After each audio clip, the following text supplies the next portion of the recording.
Hi everyone, welcome back to Parenting Made Conscious channel. My name is Mihaela. I am a certified parenting instructor, a parenting book author, a teacher, 20 plus years of teaching experience, a family mediator, and also a practitioner in compassionate inquiry, the method proposed by Dr. Gabor Mate. I've trained in his program for the last 2.5 years.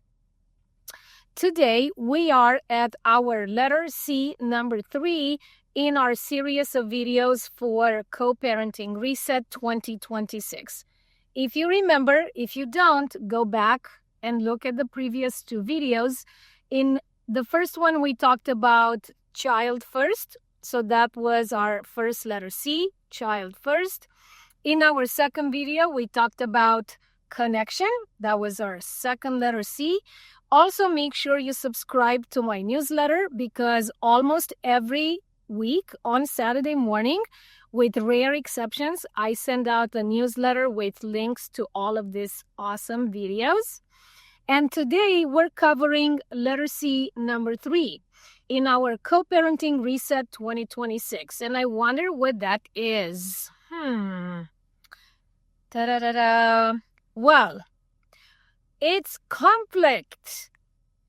So you may be surprised because we talked about child first, we talked about connection, and now why would we talk about conflict? Well, you might say to me, I have a parenting plan, I have an agreement, we have rules that are on paper, everybody knows the structure and the schedule of timeshare, and we have a governing paper that everybody abides by and honors, right? Myself and the other parent. So if you are like almost any co-parent, particularly moms out in the world, you know that parenting agreement that you signed, maybe you signed it last week, maybe you signed it 10 years ago, right? You know that that's not set in stone. You know that one of you, I won't say typically who, but one of the 2 co-parents does everything they can to create obstacles in our path when we want to honor the schedule, right? Being late, miscommunication, forgetting to inform us that they're not picking up the child. We get a call from the school, the child is not being picked up, or, oh, I said I could do that and then I can't do it anymore. Well, oops, last minute change, work, all of that stuff. We know that for the most part, most co-parents want to do good. A lot of co-parents have an okay communication. They have respectful collaboration, exchange of data. If something changes here, I'll let you know. If something changes on your end, you let me know. So in rare cases, we have 2 co-parents who are now separated and divorced, but they do know that they have one common goal in mind, and that's the best interest of the child. So these are, the rare happy cases that we like to read in the textbooks. Okay, great. If you're in that situation, amazing. Please share your story with your friends and especially with other moms so they have a reference point, because we all want to know that it's possible. Okay, so good for you if you're in that situation. Most of co-parenting relationships are ridden with conflict, disrespectful communication, many times violent, verbally violent. The child is made into a messenger between mom and dad. The child is caught in the middle as the mediator of the conflict between mom and dad.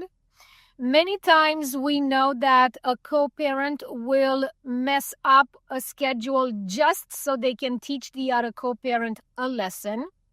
So conflict will most likely be part of your future co-parenting life, no matter how well-intended and peace-creating intended you are.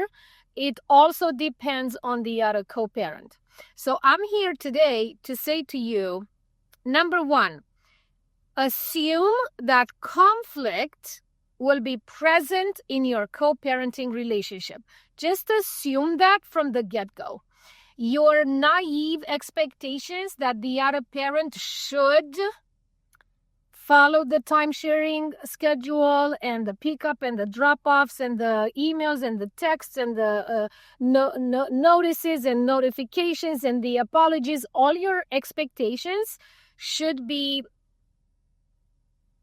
separated. That's an emotional process, right? It's not logical and it's not real.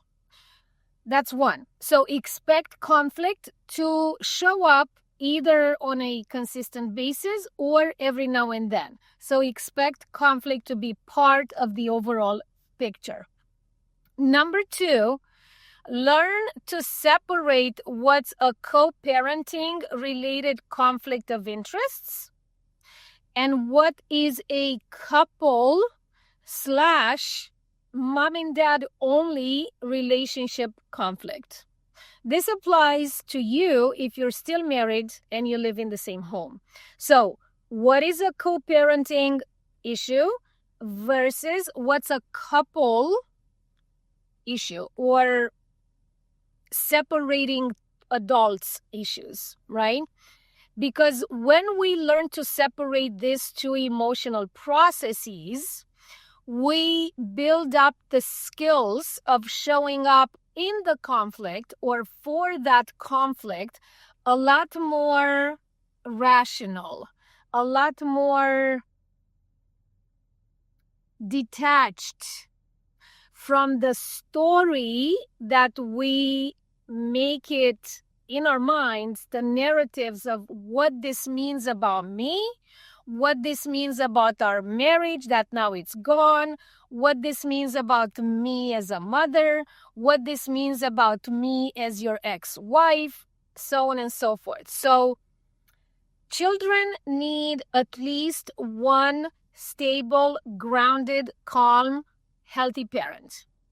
In order for you to be that one grounded, stable, calm, collected parent, you have to be very good, almost like a surgeon good, in separating what's adult-only emotional baggage and luggage, and we're still working through that, and what is logical, rational, and in front of me in terms of what the child needs in the here and now, and I'm going to show up for that.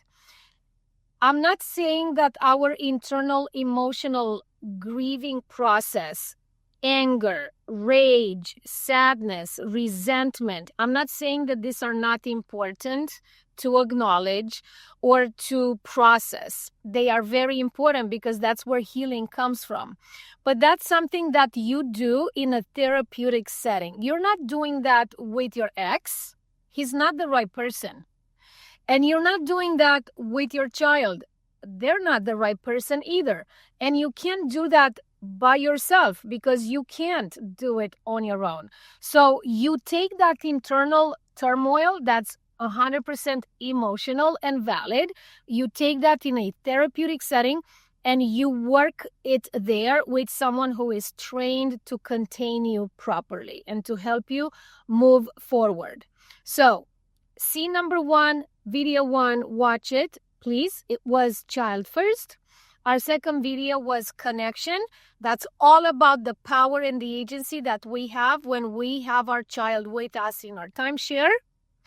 And scene number 3 is conflict. Expect it and build the proper emotional, psychological, and communication skills to show up for it. See you in the next one. Bye.